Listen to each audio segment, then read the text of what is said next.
As a philosopher once said, sometimes absence is the most powerful part of what is present. And that's how it was for me watching the inauguration. Because for me, as a professional economist, the most crucial aspects of the American economy today were carefully and studiously kept away. It was like an absence, which at least for me, was screaming louder than Mr. Trump or anybody else. So let me briefly explain. And for that, a little history. Many years ago, about 75, at the end of World War II, the United States emerged as the absolutely dominant economic power in the world, a position it had never held before. Before, the British Empire dominated the world. Indeed, what became the United States was a small colony in a corner of that global empire. In 1945, by contrast, Britain was destroyed, so were Germany and France and Britain and Japan and Russia and China. They were all either destroyed by the war or destroyed before and as a consequence of the war, leaving the United States. And we all know that. The dollar became the world currency. America spread its military bases, 700 of them now, all over the world, just to let everybody know who the policeman on the corner was or is. The American economy produced so many goods and services that we could and did help Europe rebuild, etc. We set up the World Bank. We set up the International Monetary Fund. We literally organized, managed the world economy. And we made America grow very spectacularly in the 50s, 60s, 70s, 80s, even into the 90s. But as anyone with the slightest knowledge of history would have known, they said this is an exceptional moment. You're not going to have this situation of being the only one at the top.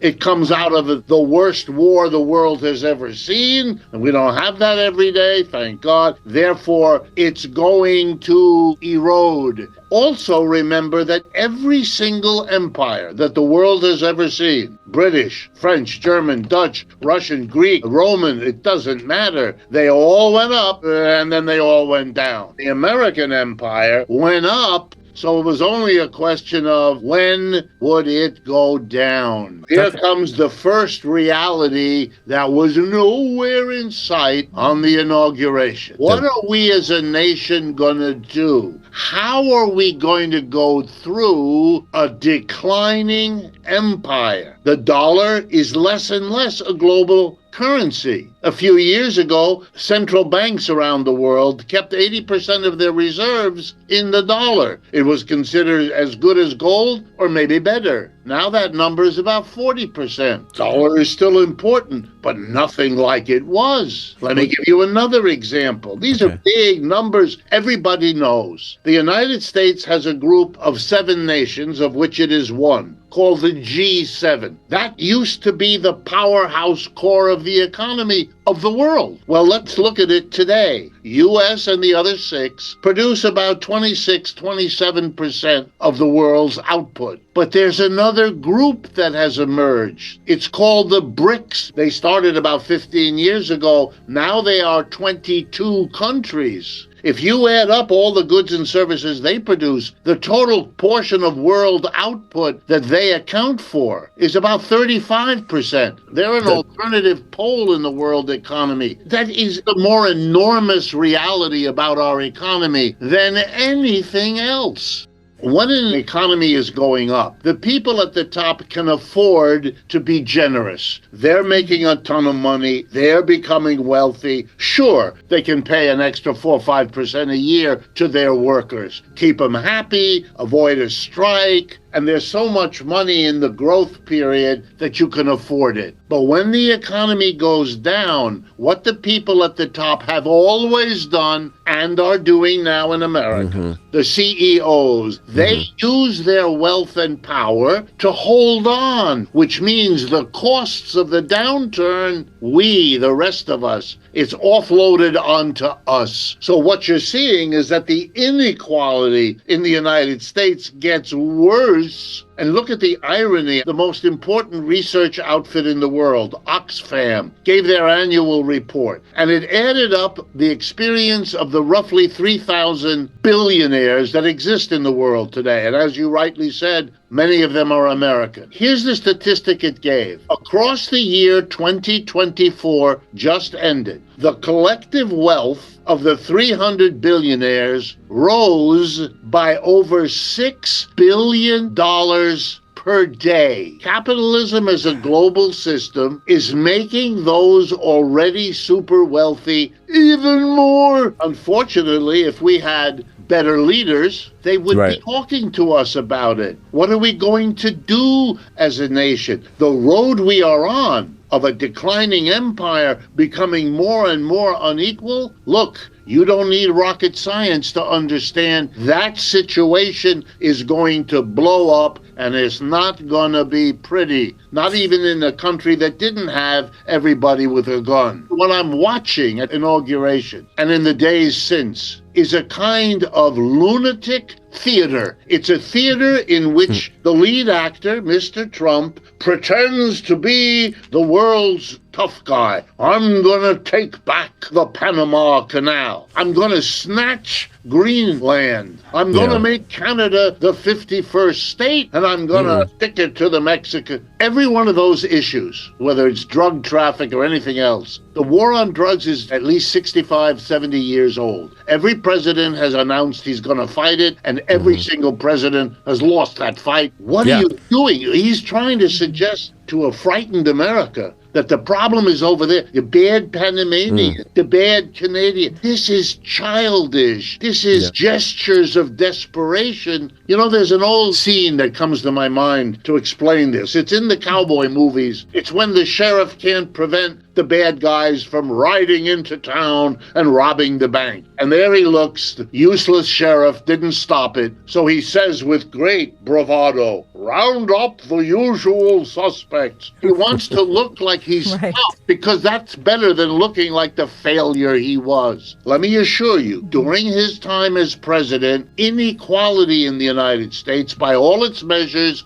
got worse. They got worse under Biden, too. And they got worse under Obama, too. So he's not outstanding. But did he stop it? Not at all. The tax cut that he gave in December of 2017, first year of his office, was the worst blow to equality we could have had. Made the government bankrupt because it didn't have all the revenue that corporations and the rich no longer had to pay. So the government had to borrow, go into deficit. And who did it borrow from? The corporations and the rich. The money they didn't have to pay in taxes, they turned around and lent to the government instead, which means we, the people, are on the hook to repay all that money plus interest, because our leader, Mr. Trump, gave them that tax cut. But instead of being shamed, he goes around celebrating it, and we live in a country of denial. That is a very big danger we have to face. The only dynamic center of the American capitalist system today is high tech, Silicon Valley. Those people now are the ones that are still making money. Everything else is either better done or more cheaply done elsewhere. Indeed, the United States' corporations moved ever since the 1970s in huge numbers. Look, half the cars produced in China now are produced by subsidiaries of American companies. The abandonment of America is something led by the corporations. Mr. Trump likes to point to the Chinese, but they didn't do it. They couldn't make the corporations go there. Those corporations went there because it was profitable. Here's my fear. The United States' mass of working class people are being prepared to function the way the poor of the rest of the world function. They are the backwater.